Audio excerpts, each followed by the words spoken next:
Capítulo 1. En el principio fue el caos. El nacimiento del universo japonés. Hoy os voy a contar una de las mitologías más alucinantes, complejas y visualmente espectaculares que existen. La mitología japonesa. Y no estamos hablando de dioses aburridos sentados en una nube, no.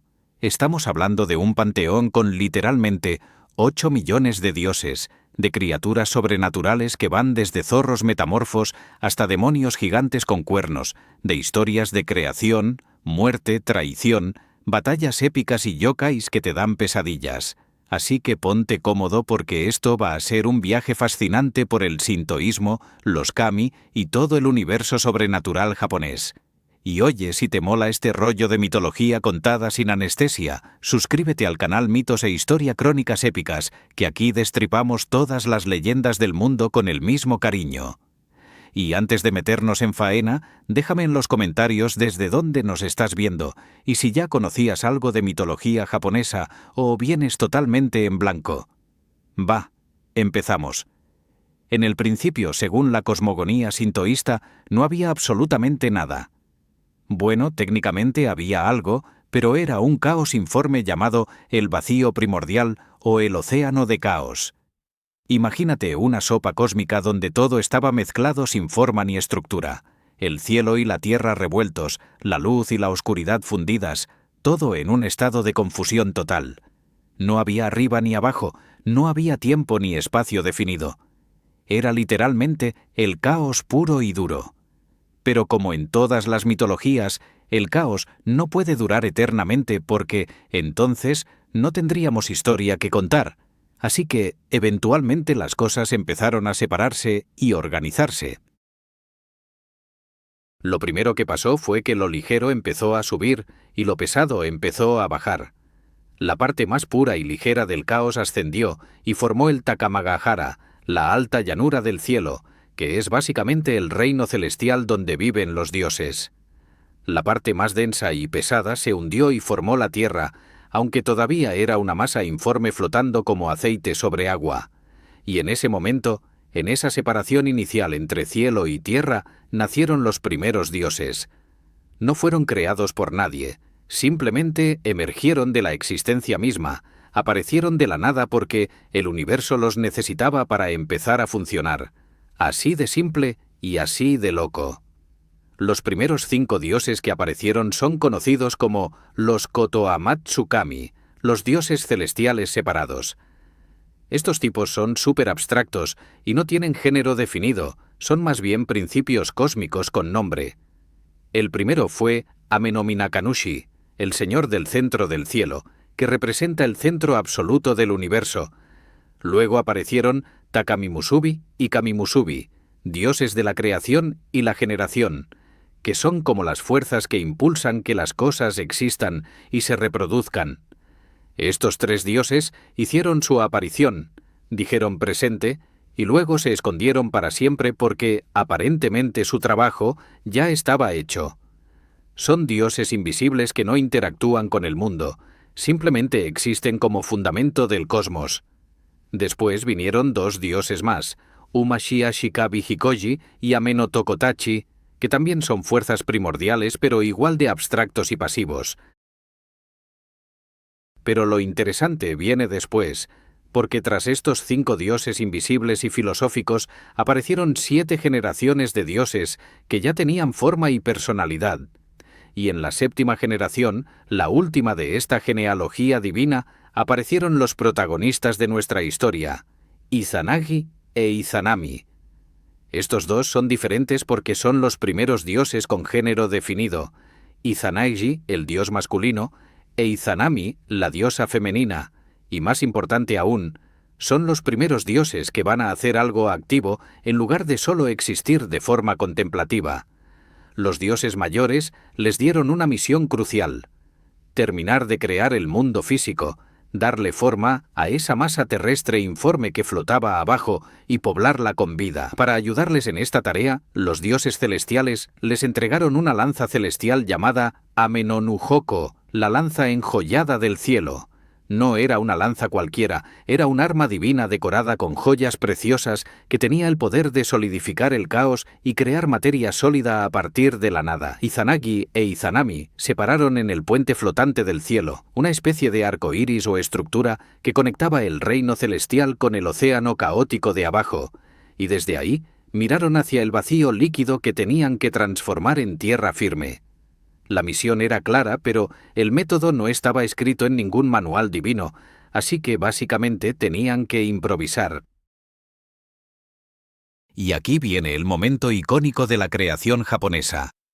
Izanagi hundió la punta de la lanza en el océano primordial y empezó a remover, a batir el agua como si estuviera haciendo un merengue cósmico. Revolvió y revolvió, mezclando las aguas caóticas, y cuando finalmente sacó la lanza del océano, las gotas de agua salada que goteaban de la punta de la lanza se solidificaron al caer y formaron la primera isla de Japón. Esta isla se llamó Onogoro, la isla autoformada o la isla que se coaguló sola, y fue el primer pedazo de tierra sólida que existió en el mundo. Era pequeña, pero era suficiente. Izanagi e Izanami tenían su plataforma de trabajo. Los dos dioses descendieron del cielo y pisaron por primera vez la isla de Onogoro. Y ahí, en esa primera tierra, construyeron un palacio celestial con un pilar sagrado en el centro llamado Ameno-Mihashira, el pilar del cielo, que conectaba simbólicamente la tierra con el cielo. Alrededor del pilar construyeron sus aposentos y se prepararon para la siguiente fase de su misión: crear más islas, poblar el mundo y generar más dioses que gobernarían diferentes aspectos de la naturaleza y la existencia. Pero para hacer todo eso necesitaban unirse, procrear, y aquí es donde la mitología japonesa se pone interesante porque el primer intento fue un desastre absoluto. Pero eso, amigos, lo veremos en el siguiente capítulo, donde Izanagi e Izanami intentan crear vida, cometen un error ritual que tiene consecuencias horribles y empiezan a dar forma al archipiélago japonés, isla por isla. Así que no te vayas porque esto apenas está comenzando y te prometo que se va a poner cada vez más heavy y fascinante. Capítulo 2. La lanza celestial y las islas que nacieron del mar. Vale, pues ahora que Izanagi e Izanami ya tenían su primera isla y su palacio con el pilar sagrado en medio, llegó el momento de ponerse serios con la creación. Pero antes de empezar a hacer más islas y dioses, tenían que realizar un ritual de matrimonio divino, porque aparentemente incluso los dioses necesitan casarse antes de procrear. Y aquí es donde la cosa se pone rara, porque este ritual involucra dar vueltas alrededor del pilar celestial y decirse cosas bonitas, pero con un orden muy específico que, spoiler alert, van a cagarla en el primer intento. Así que prepárate porque esto es mitología japonesa pura y dura, con sus rituales, sus normas estrictas y sus consecuencias brutales cuando no sigues el protocolo. El ritual era así. Izanagi e Izanami tenían que caminar alrededor del pilar Ameno-Mihashira, cada uno en dirección opuesta, y cuando se encontraran cara a cara tenían que alabarse mutuamente antes de consumar su unión. Suena sencillo, ¿no? Pues resulta que el orden de quien habla primero es crucial. Los dos dioses empezaron a caminar, él en sentido horario y ella en sentido antihorario, rodeando el pilar sagrado. Cuando se encontraron, Izanami, la diosa, habló primero y dijo algo como «¡Qué hombre tan encantador y hermoso eres!». Izanagi respondió entonces «¡Qué mujer tan encantadora y hermosa eres!». Todo muy bonito, muy romántico, pero había un problema. Ella había hablado primero, y según las normas cósmicas establecidas por quién sabe quién, eso estaba mal. La mujer no debía iniciar la conversación en este ritual, tenía que ser el hombre. Pero ellos no sabían que habían metido la pata, así que siguieron adelante y consumaron su unión. Izanami quedó embarazada y dio a luz a su primer hijo. Y aquí viene la parte heavy. El bebé nació deforme, sin huesos, una masa blanda y horrible que ni siquiera podía sostenerse. Los dioses lo llamaron Hiruko, el niño sanguijuela, porque literalmente era como una sanguijuela sin estructura. Izanagi e Izanami se horrorizaron. ¿Qué carajo había salido mal?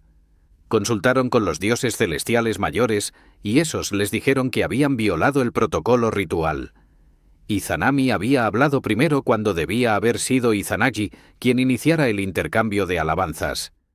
Por esa razón, su primer hijo había nacido imperfecto y maldito. La solución fue brutal.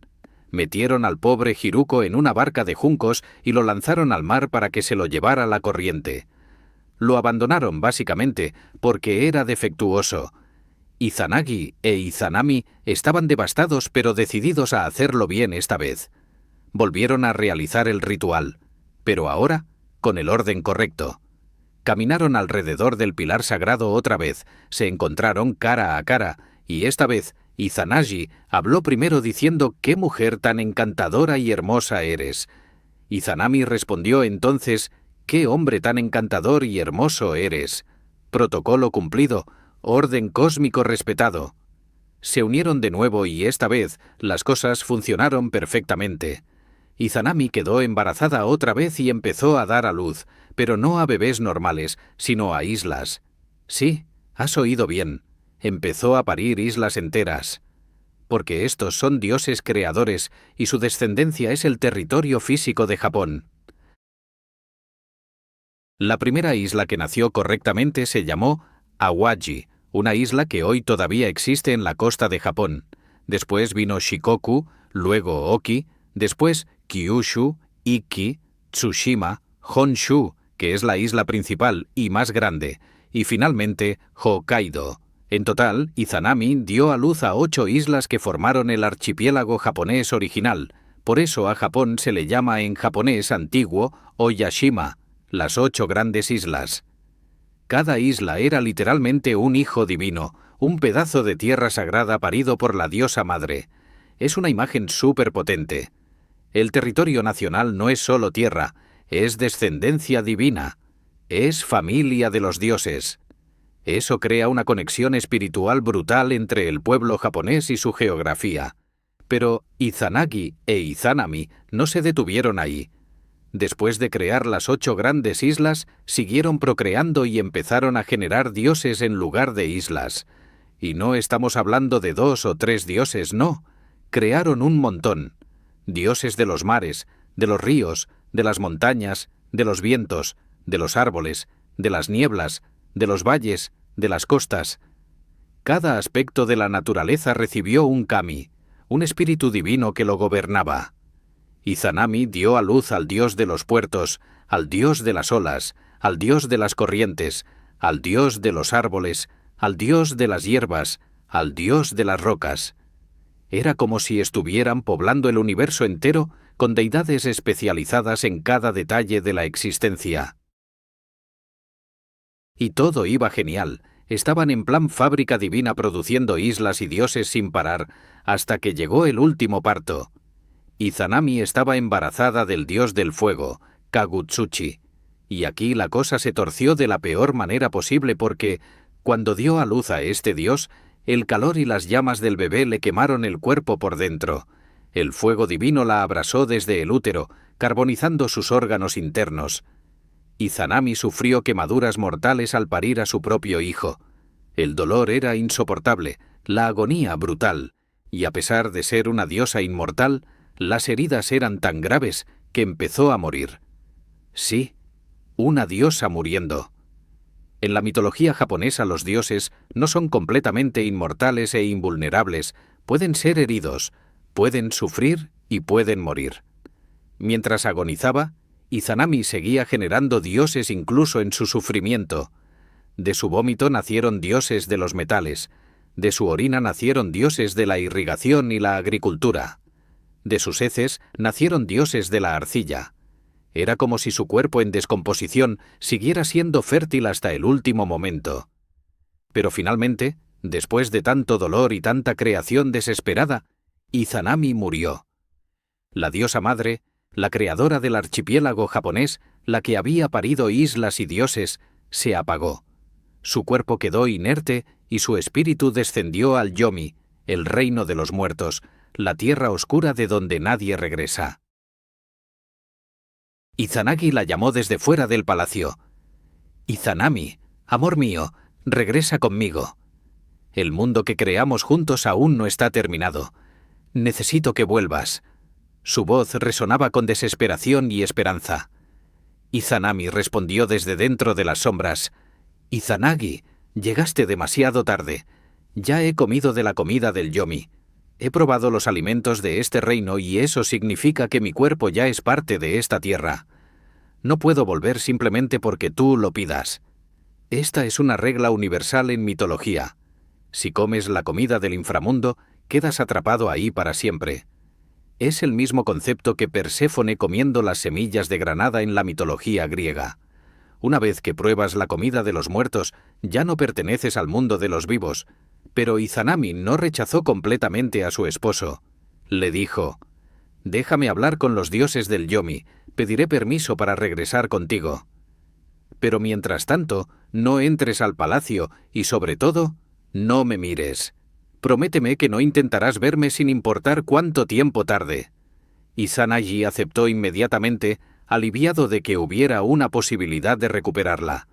Se quedó afuera esperando en la oscuridad absoluta del inframundo, escuchando solo silencio y goteos de agua en la distancia. Pasaron horas, o tal vez minutos, es difícil saber en un lugar sin luz ni tiempo. Pero Izanami no regresaba y la impaciencia empezó a consumir a Izanagi. ¿Por qué tardaba tanto? ¿Qué estaba pasando ahí dentro? Finalmente, Izanagi no pudo más. Rompió su promesa, encendió una antorcha improvisada, arrancando un diente de su peineta y prendiéndolo fuego, y entró al palacio de Izanami. La luz de la antorcha iluminó la oscuridad y lo que vio lo traumatizó para siempre. Izanami estaba ahí, pero ya no era la hermosa diosa creadora que él recordaba. Su cuerpo estaba en descomposición avanzada, cubierto de gusanos que se retorcían en su carne podrida. Su piel era gris y se desprendía en pedazos. Larvas enormes salían de sus ojos vacíos. Su vientre estaba hinchado y abierto, con órganos putrefactos expuestos. Y lo peor de todo, 8 dioses del trueno habían nacido de las diferentes partes de su cuerpo corrompido y ahora habitaban en ella como parásitos divinos. Era una imagen de pesadilla absoluta. Izanami se dio cuenta de que Izanagi la había visto. Se incorporó rápidamente, avergonzada y furiosa, y gritó: «Te dije que no me miraras. Me has humillado. Me has visto en mi forma más horrible. Ahora tendrás que quedarte aquí conmigo para siempre». Su voz ya no era amorosa. Era la voz de una reina del inframundo enfurecida y traicionada. Izanagi, aterrorizado y asqueado, retrocedió gritando y empezó a correr hacia la salida. No podía procesar lo que acababa de ver. No podía aceptar que esa criatura podrida fuera su esposa. El amor se había transformado en horror puro.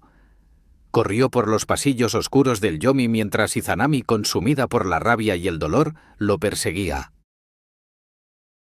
Izanagi la llamó desde fuera del palacio. Izanami, amor mío, regresa conmigo. El mundo que creamos juntos aún no está terminado. Necesito que vuelvas. Su voz resonaba con desesperación y esperanza. Izanami respondió desde dentro de las sombras. Izanagi, llegaste demasiado tarde. Ya he comido de la comida del Yomi. He probado los alimentos de este reino y eso significa que mi cuerpo ya es parte de esta tierra. No puedo volver simplemente porque tú lo pidas. Esta es una regla universal en mitología. Si comes la comida del inframundo, quedas atrapado ahí para siempre. Es el mismo concepto que Perséfone comiendo las semillas de granada en la mitología griega. Una vez que pruebas la comida de los muertos, ya no perteneces al mundo de los vivos.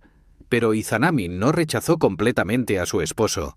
Le dijo: «Déjame hablar con los dioses del Yomi, pediré permiso para regresar contigo. Pero mientras tanto, no entres al palacio y, sobre todo, no me mires.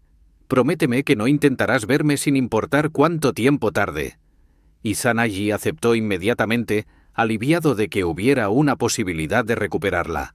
Se quedó afuera esperando en la oscuridad absoluta del inframundo, escuchando solo silencio y goteos de agua en la distancia. Pasaron horas, o tal vez minutos, es difícil saber en un lugar sin luz ni tiempo. Pero Izanami no regresaba y la impaciencia empezó a consumir a Izanagi. ¿Por qué tardaba tanto? ¿Qué estaba pasando ahí dentro? Finalmente, Izanagi no pudo más. Rompió su promesa, encendió una antorcha improvisada, arrancando un diente de su peineta y prendiéndolo fuego, y entró al palacio de Izanami. La luz de la antorcha iluminó la oscuridad y lo que vio lo traumatizó para siempre. Izanami estaba ahí, pero ya no era la hermosa diosa creadora que él recordaba. Su cuerpo estaba en descomposición avanzada, cubierto de gusanos que se retorcían en su carne podrida. Su piel era gris y se desprendía en pedazos. Larvas enormes salían de sus ojos vacíos. Su vientre estaba hinchado y abierto, con órganos putrefactos expuestos. Y lo peor de todo, 8 dioses del trueno habían nacido de las diferentes partes de su cuerpo corrompido y ahora habitaban en ella como parásitos divinos. Era una imagen de pesadilla absoluta. Izanami se dio cuenta de que Izanagi la había visto. Se incorporó rápidamente, avergonzada y furiosa, y gritó: «Te dije que no me miraras, me has humillado, me has visto en mi forma más horrible. Ahora tendrás que quedarte aquí conmigo para siempre». Su voz ya no era amorosa. Era la voz de una reina del inframundo enfurecida y traicionada. Izanagi, aterrorizado y asqueado, retrocedió gritando y empezó a correr hacia la salida. No podía procesar lo que acababa de ver, no podía aceptar que esa criatura podrida fuera su esposa. El amor se había transformado en horror puro. Corrió por los pasillos oscuros del Yomi mientras Izanami, consumida por la rabia y el dolor, lo perseguía. Pero Izanami, en su estado corrupto, no podía moverse rápido, así que envió a las horribles mujeres del Yomi, las Yomotsu Shikome, para que atraparan a Izanagi. Estas brujas del inframundo eran demonios femeninos con rostros deformados y cuerpos putrefactos que perseguían almas y devoraban carne. Salieron de las sombras aullando y corriendo tras Izanagi con una velocidad inhumana. Izanagi, desesperado, empezó a arrojarles objetos para retrasarlas. Primero su diadema, que al tocar el suelo se transformó en uvas silvestres. Las brujas se detuvieron a devorar las uvas glotonamente, dándole unos segundos de ventaja. Luego arrojó su peineta, que se transformó en brotes de bambú. Las brujas se detuvieron otra vez a comer los brotes. Era como un juego macabro de gato y ratón en la oscuridad del inframundo. Pero las brujas no eran suficientemente rápidas y finalmente Izanami se dio cuenta de que Izanagi iba a escapar. Entonces envió a los 8 dioses del trueno que habitaban en su cuerpo, junto con un ejército de 1500 guerreros del Yomi para que lo detuvieran. Ahora Izanagi no solo huía de brujas, sino de un ejército entero de muertos y dioses menores. La persecución se volvió frenética. Izanagi corrió con todo lo que tenía, su corazón divino latiendo desbocado, su mente fragmentada por el terror. Finalmente vio luz al final del túnel, la salida del Yomi, el límite entre el mundo de los muertos y el mundo de los vivos. Estaba cerca, tan cerca. Cuando llegó a la salida, Izanagi encontró 3 melocotones sagrados creciendo junto a la entrada. Los arrancó y los arrojó contra sus perseguidores. Los melocotones eran frutas sagradas con poder purificador y al golpear a las criaturas del Yomi las hacían retroceder gritando de dolor.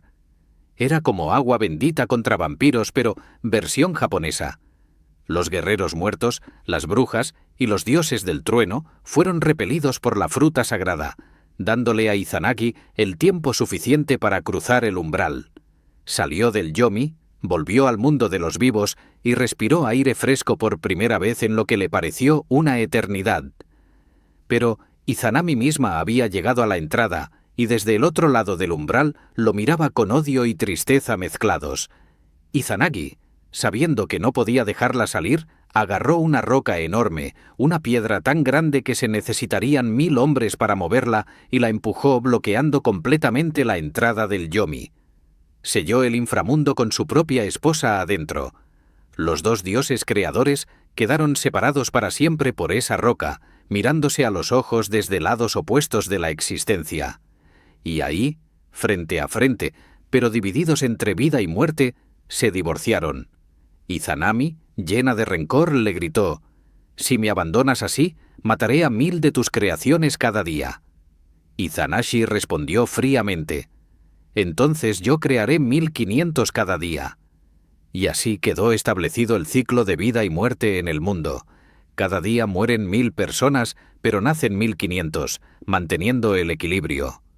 Pero esa separación brutal y ese divorcio traumático dejarían consecuencias, porque Izanagi estaba contaminado por el yomi y necesitaba purificarse, y de esa purificación nacerían los 3 dioses más importantes del panteón japonés. Pero eso lo veremos en el siguiente capítulo. Capítulo 4. El ritual de purificación. Nacen Amaterasu, Tsukuyomi y Susanoo. Después de escapar del yomi y sellar a su exesposa en el inframundo para siempre, Izanagi tenía un problema gordo. Estaba contaminado. Había estado en contacto directo con la muerte, la putrefacción y la corrupción del reino de los muertos, y eso había manchado su esencia divina. En la religión sintoísta, la pureza es absolutamente fundamental. La contaminación espiritual, llamada kegare, es una cosa seria que puede traer desgracia, enfermedad y desequilibrio al mundo. Así que Izanagi necesitaba urgentemente realizar un ritual de purificación, un misogi, para limpiar su cuerpo y espíritu de toda esa energía negativa que había absorbido en el yomi. Y ese ritual de purificación iba a resultar en el nacimiento de los 3 dioses más importantes y poderosos del panteón sintoísta. Izanagi viajó hasta un río llamado Woto, en la región de Tachibana, buscando aguas puras donde pudiera lavarse. Pero incluso antes de meterse al río, empezó a quitarse la ropa y los accesorios que llevaba puestos, y de cada prenda que arrojaba al suelo nacía un dios. De su bastón nació un dios guardián de los caminos. De su cinturón nació un dios de las fronteras. De su bolsa nació un dios protector. Era como si cada objeto contaminado que tocaba la tierra se transformara en una deidad menor.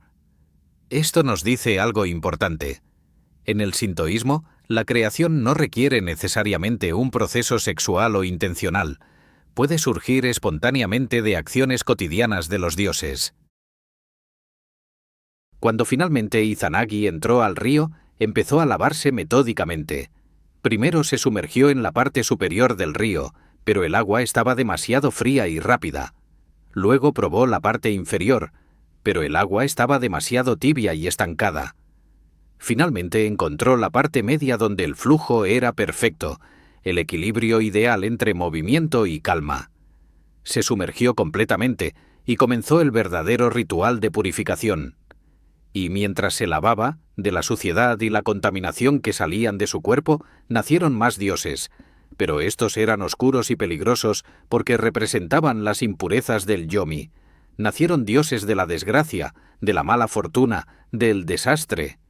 Pero Izanagi inmediatamente creó dioses opuestos para contrarrestar esa negatividad, dioses de la buena fortuna, de la rectificación, del equilibrio. Y entonces llegó el momento crucial. Izanagi se lavó el ojo izquierdo, y del agua que escurrió de ese ojo nació Amaterasu Omikami, la gran diosa que ilumina el cielo.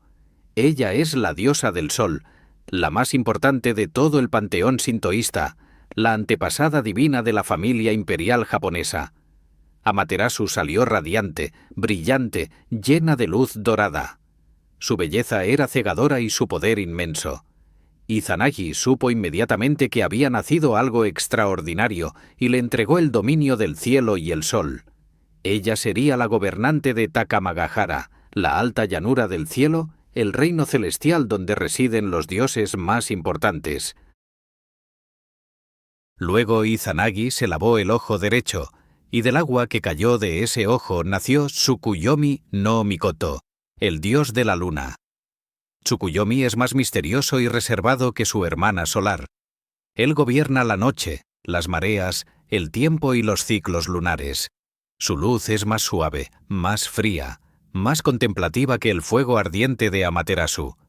Izanagi le dio el dominio de la noche y la luna, estableciéndolo como el segundo más poderoso de sus hijos. Tsukuyomi aceptó su rol sin mucho drama, simplemente asintió y tomó su lugar en el cosmos como el señor nocturno que equilibra el día. Finalmente, Izanagi se lavó la nariz y de esa acción nació Susanoo no Mikoto, el dios de las tormentas y el mar. Y desde el momento en que nació, Susanoo fue problemático. Era salvaje, impulsivo, temperamental y destructivo. Lloraba constantemente con berrinches que causaban tormentas devastadoras y terremotos. Sus lágrimas formaban ríos que inundaban valles enteros. Su furia generaba huracanes y tsunamis. Era el dios más poderoso físicamente, pero también el más inestable emocionalmente. Izanagi le dio el dominio de los océanos y las tormentas, pero Susanoo no estaba contento. Él no quería gobernar el mar. Él quería estar con su madre Izanami en el Yomi, lo cual era imposible porque ella estaba sellada en el inframundo. Izanagi quedó maravillado con sus 3 hijos más poderosos. Los llamó los 3 nobles niños o Mihashira no Uzunomiko. Eran los dioses supremos, cada uno gobernando un aspecto fundamental del cosmos: el cielo, la noche y el mar. Entre los 3 mantendrían el equilibrio del universo. Izanagi les entregó sus dominios y les dio instrucciones claras sobre sus responsabilidades. A Amaterasu le dio el collar de joyas Yasakani no Magatama, uno de los 3 tesoros imperiales sagrados de Japón, simbolizando su autoridad absoluta sobre el cielo. A Tsukuyomi le confió el gobierno nocturno sin mucha ceremonia, y a Susanoo le ordenó que dejara de llorar y asumiera su rol como dios del mar. Pero aquí es donde empiezan los problemas, porque Susanoo era un dios rebelde que no aceptaba órdenes fácilmente. En lugar de gobernar el mar como se suponía, siguió llorando y causando desastres. Sus berrinches divinos eran tan intensos que secaban ríos, mataban bosques enteros y causaban que las montañas se derrumbaran. La gente sufría bajo sus tormentas constantes. Los otros dioses estaban hartos de su comportamiento infantil. Finalmente, Izanagi perdió la paciencia y le preguntó directamente: ¿por qué no gobiernas tu dominio como te ordené? ¿Por qué sigues llorando y destruyendo el mundo? Susanoo respondió con toda honestidad: porque quiero ir al Yomi a ver a mi madre. No me importa el mar ni las tormentas, solo quiero estar con Izanami. Izanagi se enfureció. Le dijo: tu madre está muerta y sellada en el inframundo. No puedes ir allí. Y si no estás dispuesto a cumplir con tus responsabilidades, entonces no mereces estar entre los dioses. Te destierro. Lárgate de mi vista y no regreses hasta que crezcas y aceptes tu destino. Susanoo, humillado y furioso, aceptó el destierro, pero decidió que antes de irse al exilio visitaría a su hermana Amaterasu en el cielo para despedirse. Y aquí es donde la cosa se pone realmente interesante, porque la visita de Susanoo a Amaterasu va a desencadenar uno de los mitos más importantes y dramáticos de la mitología japonesa: el conflicto entre el dios de las tormentas y la diosa del sol que casi destruye el universo. Pero esa historia épica, con sus pruebas de fuerza, sus destrucciones masivas, sus tragedias horribles y su resolución sorprendente, la dejamos para el siguiente capítulo. Porque cuando Susanoo sube al cielo a visitar a Amaterasu, las cosas se van a salir completamente de control y el mundo va a quedar literalmente a oscuras. Prepárate para uno de los conflictos divinos más intensos que vas a escuchar. Capítulo 5. Amaterasu y Susanoo. Cuando los hermanos divinos se pelean. Vale, pues Susanoo decidió que antes de irse al exilio iba a subir al cielo a despedirse de su hermana Amaterasu.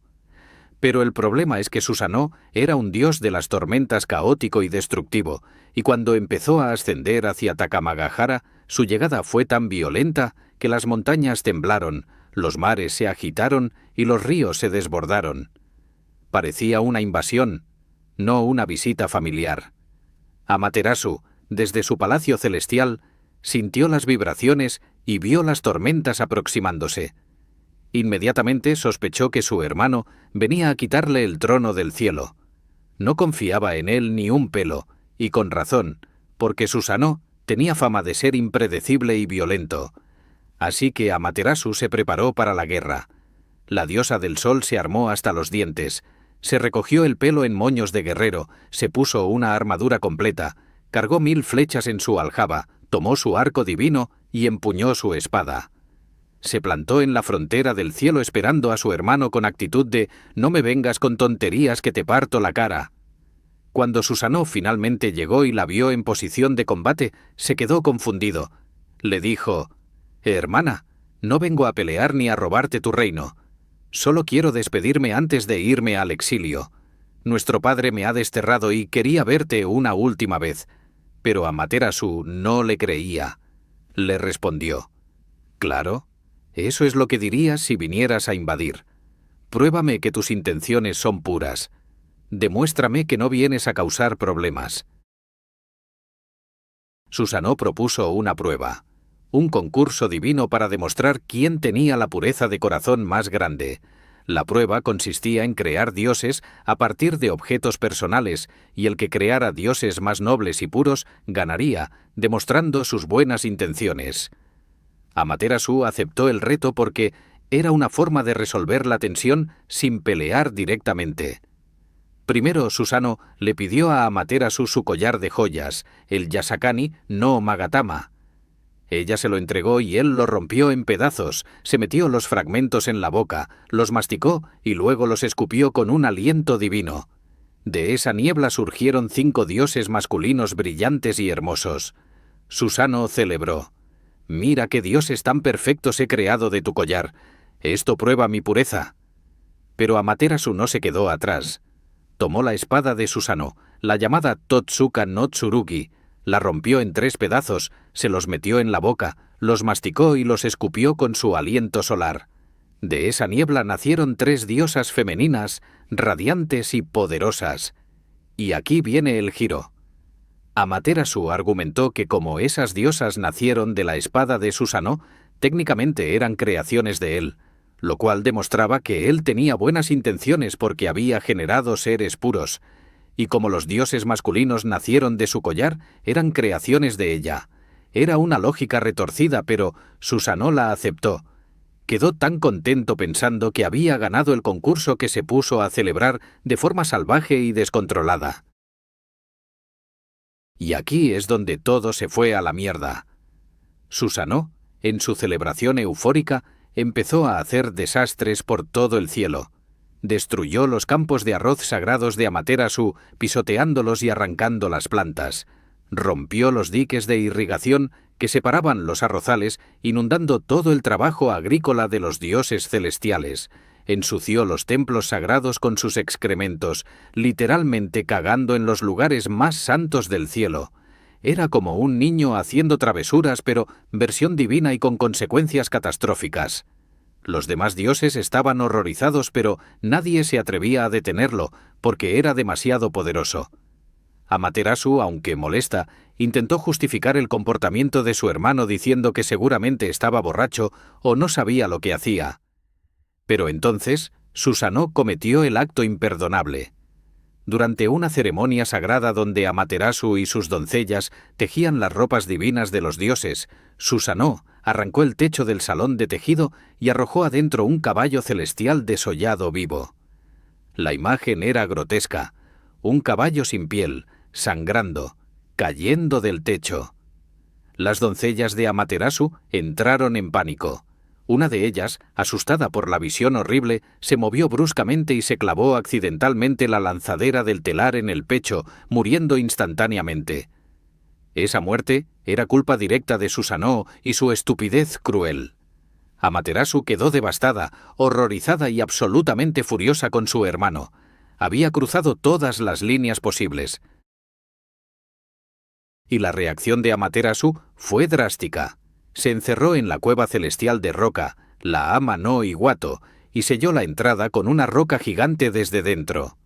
Se negó a salir, se negó a hablar con nadie, simplemente se encerró en la oscuridad.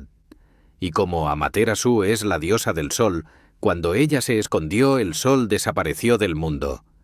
Todo el universo quedó sumido en oscuridad total. No había día, solo noche eterna.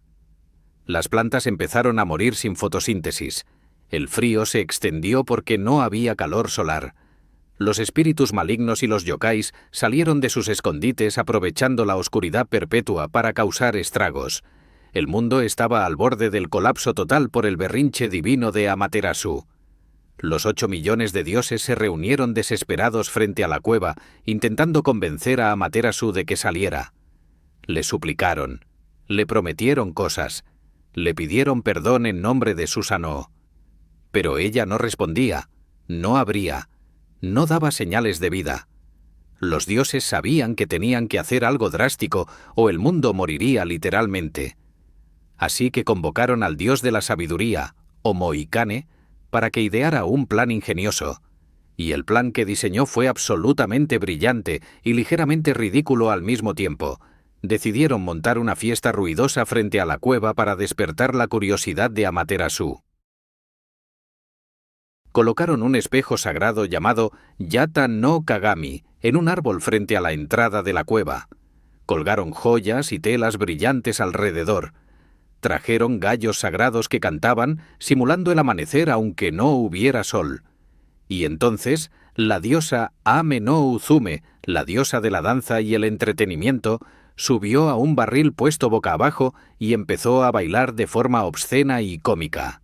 Se quitó la ropa, hizo movimientos eróticos, contó chistes subidos de tono. Los 8 millones de dioses empezaron a reírse a carcajadas, haciendo un escándalo tremendo. Sus risas resonaban por todo el cosmos. Dentro de la cueva, Amaterasu escuchaba el alboroto y se preguntaba qué carajos estaba pasando. Finalmente la curiosidad la venció. Amaterasu abrió la cueva solo una rendija para echar un vistazo y preguntó: ¿por qué celebran si el mundo está en oscuridad? Los dioses respondieron: porque hemos encontrado una diosa más brillante y hermosa que tú. Amaterasu, confundida y un poco ofendida, abrió la puerta un poco más para ver de qué hablaban, y en ese momento vio su propio reflejo en el espejo sagrado. Nunca se había visto a sí misma antes, y quedó fascinada por la belleza radiante de su propia imagen. Mientras miraba hipnotizada su reflejo, el dios más fuerte, Tashikarao, agarró la roca que bloqueaba la entrada y la arrancó de cuajo. Otro dios puso una cuerda Shimenawa detrás de Amaterasu para evitar que volviera a entrar. La luz del sol regresó al mundo instantáneamente. Las plantas revivieron. El calor volvió. Los yokais huyeron. El universo estaba salvado. Pero alguien tenía que pagar por todo este desastre, y ese alguien era Susanoo. Los dioses lo juzgaron, lo declararon culpable de todos los cargos, le cortaron la barba como castigo humillante, le arrancaron las uñas de las manos y los pies, y finalmente lo expulsaron del cielo para siempre. Susanoo fue desterrado a la tierra, específicamente a la región de Izumo, donde tendría que redimirse. Y curiosamente, en su exilio terrenal, Susanoo se convertiría en héroe matando monstruos y salvando gente. Pero esas aventuras las dejamos para más adelante. Por ahora, pasemos a conocer al resto del panteón sintoísta en el siguiente capítulo. Capítulo 6. El panteón sintoísta. 8 millones de dioses y sus poderes. Y ahora vamos a hablar de uno de los conceptos más alucinantes y únicos del sintoísmo: los kami. Cuando los japoneses dicen que tienen 8 millones de dioses, no es una exageración poética ni una metáfora. Literalmente creen que hay millones y millones de espíritus divinos habitando en absolutamente todo. Cada montaña tiene su kami, cada río tiene su kami, cada árbol antiguo tiene su kami, cada piedra significativa tiene su kami. Incluso objetos hechos por humanos pueden desarrollar un kami si son lo suficientemente viejos o importantes.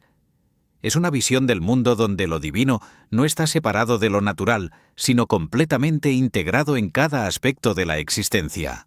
Y eso hace que la mitología japonesa sea increíblemente rica y compleja, porque no hay una jerarquía estricta de dioses todopoderosos, sino una red inmensa de espíritus con diferentes niveles de poder e influencia. Pero obviamente, entre esos 8 millones de kami hay algunos que destacan más que otros, dioses principales que gobiernan aspectos fundamentales de la naturaleza y la vida. Ya conocimos a los 3 grandes: Amaterasu, la diosa del sol, Tsukuyomi, el dios de la luna, y Susanoo, el dios de las tormentas. Pero hay muchísimos más que son súper importantes y que aparecen constantemente en la cultura japonesa. Así que vamos a hacer un recorrido por los kami más relevantes, esos que tienen templos dedicados, festivales anuales y presencia constante en el día a día de la religión sintoísta. Prepárate porque algunos son poderosos y majestuosos, otros son protectores amables y algunos son francamente aterradores. Empecemos con Inari, uno de los kami más populares y adorados de todo Japón. Inari es el dios o diosa del arroz, la fertilidad, la agricultura y la prosperidad. Digo dios o diosa porque Inari puede manifestarse como masculino, femenino o andrógino según la situación. Su género es fluido y depende de cómo lo perciban sus adoradores. Inari es súper importante porque el arroz es el alimento base de Japón desde tiempos ancestrales, así que el dios que controla las cosechas de arroz literalmente controla la supervivencia del pueblo. Los templos de Inari son reconocibles al instante porque tienen miles de puertas tori rojas formando túneles, y siempre hay estatuas de zorros guardianes a la entrada. Los zorros, llamados kitsune, son los mensajeros y sirvientes de Inari, criaturas mágicas capaces de cambiar de forma y usar ilusiones. Luego tenemos a Raijin, el dios del trueno y los relámpagos. Este tipo es visualmente impresionante. Se le representa con piel roja o azul, músculos enormes, una expresión feroz y rodeado de tambores flotantes llamados taiko. Cuando golpea esos tambores con sus baquetas, genera truenos que retumban en todo el cielo. Los relámpagos son sus flechas o látigos que lanza durante las tormentas. Raijin es poderoso y temperamental. Puede ser destructivo si se enfada, pero también es esencial para las lluvias que alimentan los cultivos. Los granjeros le rezan para que mande tormentas en la temporada correcta, pero que no destruya sus campos con su furia descontrolada. Es ese tipo de dios que respetas por miedo, pero también necesitas desesperadamente. Junto a Raijin casi siempre aparece Fujin, el dios del viento. Estos dos son como el dúo dinámico de las tormentas. Fujin se representa con piel verde, cabello salvaje ondeando al viento y cargando una bolsa gigante llena de vientos.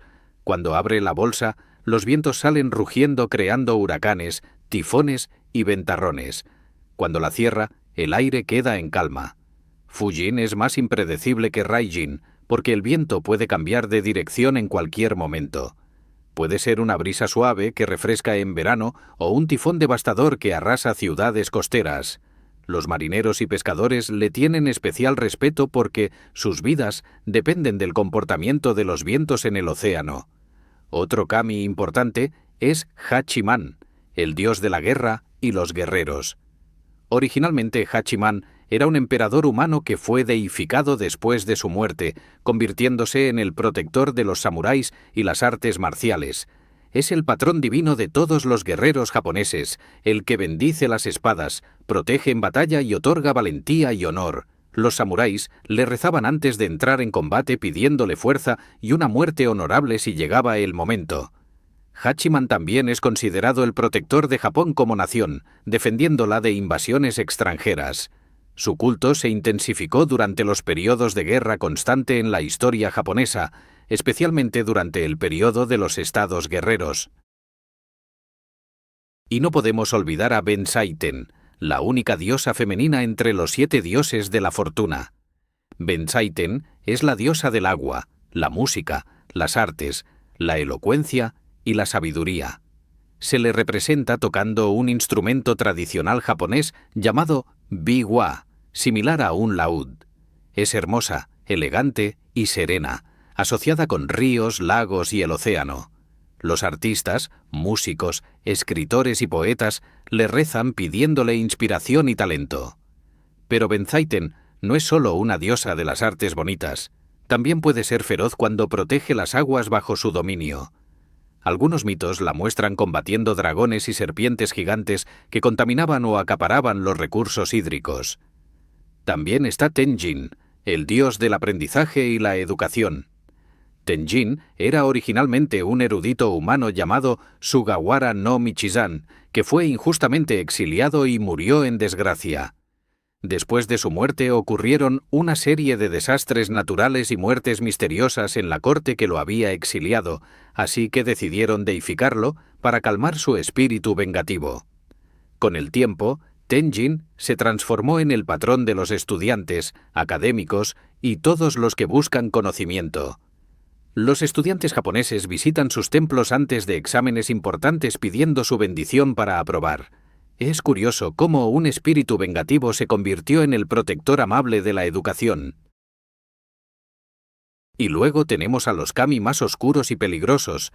Están los kami de las enfermedades como Ekibyogami, que traen plagas y epidemias. Los kami de los desastres naturales como terremotos y erupciones volcánicas. Los kami de lugares malditos donde ocurrieron tragedias. No todos los kami son benévolos ni neutrales. Algunos son francamente malignos o al menos indiferentes al sufrimiento humano. Por eso el sintoísmo no es una religión de buenos versus malos, es una religión de equilibrio, respeto y negociación constante con fuerzas naturales que son más poderosas que nosotros. El concepto de kami también se extiende a objetos antiguos. Hay una creencia llamada Tsukumogami, que dice que los objetos que sobreviven 100 años desarrollan un espíritu propio y cobran vida. Paraguas viejos, teteras antiguas, sandalias usadas, instrumentos musicales centenarios, todos pueden convertirse en yokai o kami, dependiendo de cómo se les trate. Si los respetas y cuidas, se vuelven protectores. Si los desechas cruelmente, se vuelven vengativos. Es una forma de fomentar el respeto por los objetos y evitar el desperdicio, porque nunca sabes cuándo esa tetera que tiraste va a volver caminando con piernas para vengarse. Y con esto cerramos el repaso del panteón sintoísta principal. Pero ahora que ya conocemos a los dioses, es momento de adentrarnos en el lado más oscuro y fascinante de la mitología japonesa, los yokai, las criaturas sobrenaturales que pueblan cada rincón de Japón. Monstruos, fantasmas, demonios y espíritus de todo tipo que van a hacer que este viaje mitológico se ponga todavía más interesante. Así que prepárate porque en el siguiente capítulo nos metemos de lleno en el bestiario japonés y créeme que algunas de estas criaturas te van a dar pesadillas. Capítulo 7. Yokais. Las criaturas sobrenaturales que pueblan Japón. Y ahora llegamos a la parte que seguramente muchos estaban esperando. Los yokais, las criaturas sobrenaturales de Japón. Si los kami son los dioses y espíritus benévolos o neutrales, los yokais son todo lo demás. Monstruos, demonios, fantasmas, espíritus traviesos, bestias transformadoras y un montón de seres que desafían cualquier clasificación.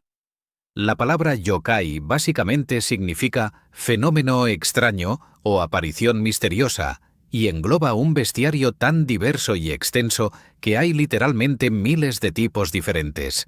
Algunos son adorables y juguetones, otros son perturbadores y peligrosos, y algunos son tan raros que ni siquiera tienen sentido lógico.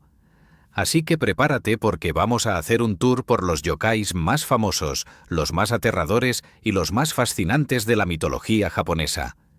Empecemos con uno de los yokais más icónicos, el kappa. Los kappas son criaturas anfibias que viven en ríos, lagos y estanques. Se les describe como del tamaño de un niño pequeño, con piel verde escamosa, manos y pies palmeados, un caparazón de tortuga en la espalda y lo más característico, una cavidad en la parte superior de la cabeza llena de agua. Esa cavidad con agua es su fuente de poder. Mientras el agua esté ahí, el kappa tiene fuerza sobrehumana. Si alguien logra hacer que el kappa se incline y el agua se derrame, el kappa queda débil e indefenso. Los kappas son traviesos y peligrosos.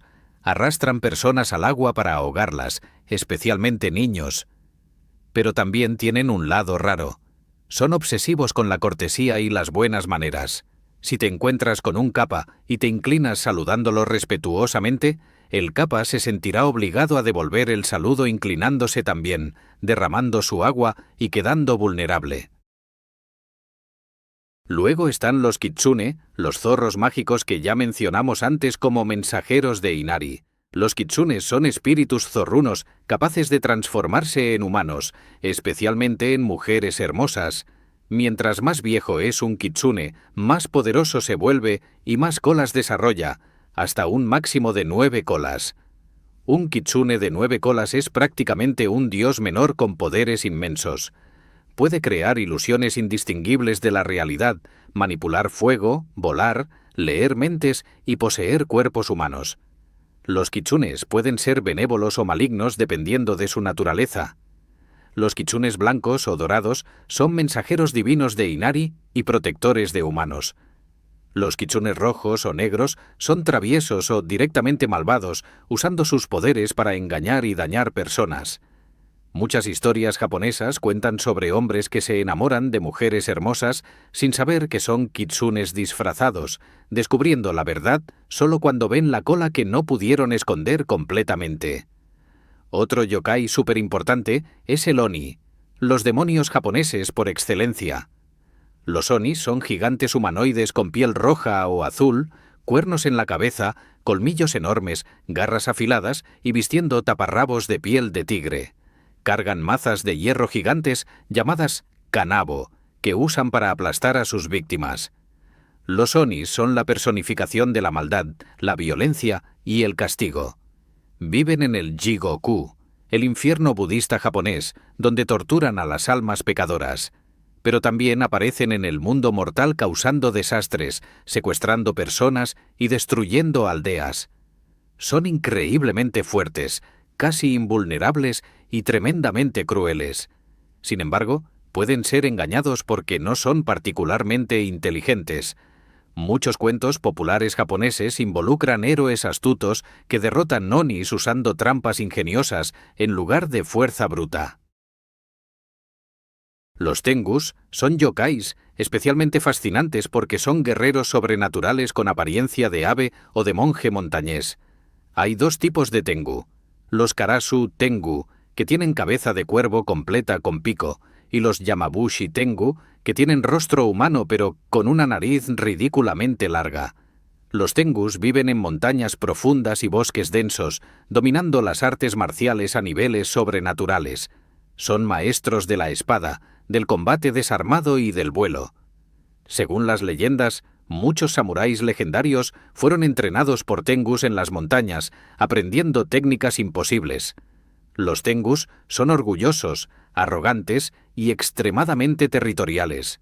Si un humano entra en su bosque sin permiso o sin el respeto adecuado, el tengu puede secuestrarlo, aterrorizarlo o incluso matarlo.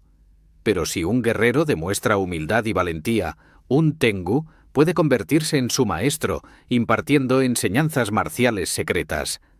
Ahora hablemos de yokais más perturbadores. El Rokurokubi es un yokai que parece una persona normal durante el día, pero por la noche su cuello se estira hasta longitudes imposibles, su cabeza flota buscando víctimas para asustar o incluso para beber su sangre. Algunas versiones dicen que el Rokurokubi ni siquiera sabe que es un yokai, viviendo una vida humana ordinaria y solo transformándose cuando duerme, sin recordar nada por la mañana. Otros cuentos dicen que son maldiciones que caen sobre personas que rompieron preceptos budistas, condenándolas a vivir como monstruos nocturnos mientras mantienen su humanidad diurna. Es una existencia trágica atrapada entre dos mundos.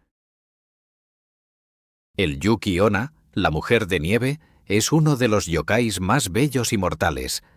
Aparece durante tormentas de nieve como una mujer extremadamente hermosa, con piel pálida como la nieve, cabello negro largo y vestida con un kimono blanco.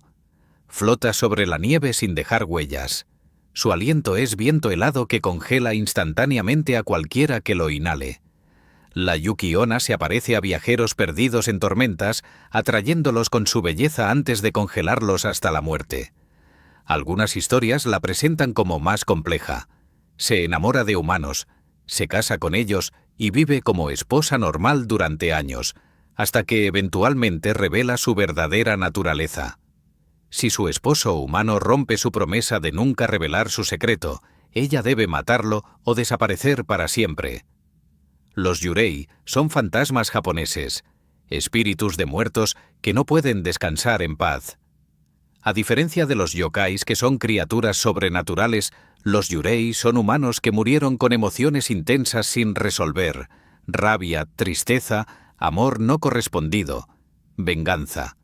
Los yurei más comunes son los onryo, fantasmas vengativos que regresan para castigar a quienes los lastimaron en vida. La imagen clásica del yurei es aterradora.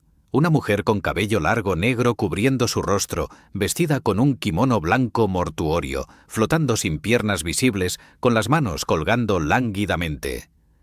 Los yurei persiguen lugares específicos donde murieron o donde está la persona que odian, manifestándose una y otra vez hasta que su agravio sea resuelto.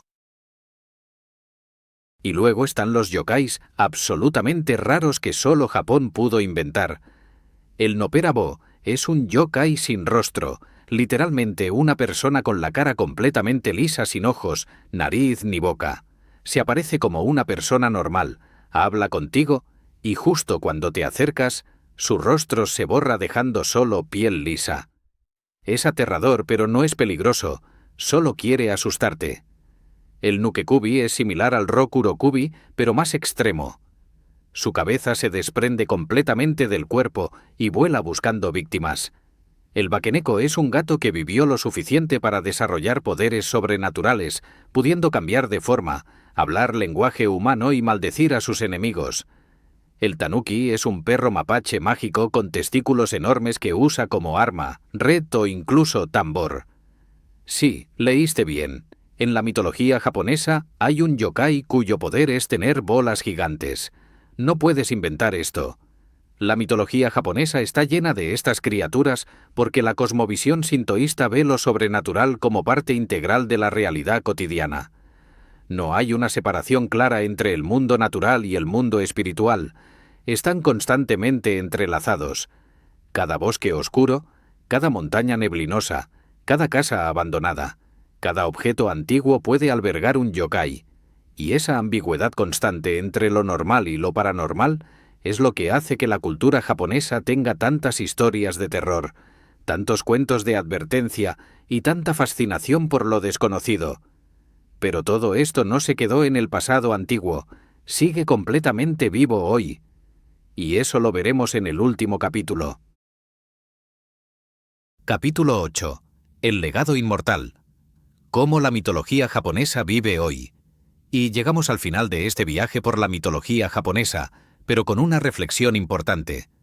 Nada de lo que hemos contado es solo historia antigua. La mitología japonesa no es algo que quedó enterrado en libros polvorientos o que solo estudian académicos en universidades. Todo esto sigue absolutamente vivo, presente y activo en la cultura japonesa contemporánea, de formas que probablemente ni te imaginas. Desde la religión cotidiana hasta el entretenimiento masivo, desde la arquitectura hasta los videojuegos, los dioses y yokais que hemos conocido en estos capítulos caminan por Japón moderno tanto o más que hace 1000 años. Así que vamos a explorar cómo esta mitología milenaria se ha adaptado, transformado y expandido hasta convertirse en un fenómeno cultural global. Empecemos por lo más obvio. El sintoísmo sigue siendo una religión viva y practicada por millones de japoneses. Hay más de 80.000 santuarios sintoístas activos en todo Japón, desde templos gigantes en ciudades hasta pequeños altares en esquinas de barrios. La gente visita estos santuarios regularmente para rezar a los kami, pedir bendiciones, agradecer favores o simplemente presentar sus respetos. El Año Nuevo japonés, Hatsumode, ve a más de 100 millones de personas visitando santuarios durante los primeros días de enero. Los templos de Inari, con sus miles de puertas tori rojas, son destinos turísticos masivos, pero también lugares de devoción genuina. Los festivales Matsuri celebran a diferentes kami según la región y la temporada. Hay festivales para Amaterasu, para dioses del viento, para espíritus de montañas específicas. La mitología no es un recuerdo nostálgico, es práctica religiosa activa. Pero la influencia va mucho más allá de la religión formal. Está integrada en la vida cotidiana de formas sutiles y no tan sutiles. Cuando alguien compra un coche nuevo en Japón, es común que lleve el vehículo a un santuario para que un sacerdote sintoísta lo bendiga y lo proteja de accidentes. Cuando se construye un edificio nuevo, se realiza una ceremonia llamada Jichinsai, donde se pide permiso al kami de la tierra y se le ofrece sake para asegurar que la construcción sea segura. Los luchadores de sumo arrojan sal al ring antes de cada combate para purificarlo de espíritus malignos, un ritual que viene directamente de la tradición sintoísta. Incluso gestos aparentemente seculares como quitarse los zapatos al entrar a una casa tienen raíces en conceptos de pureza ritual del sintoísmo.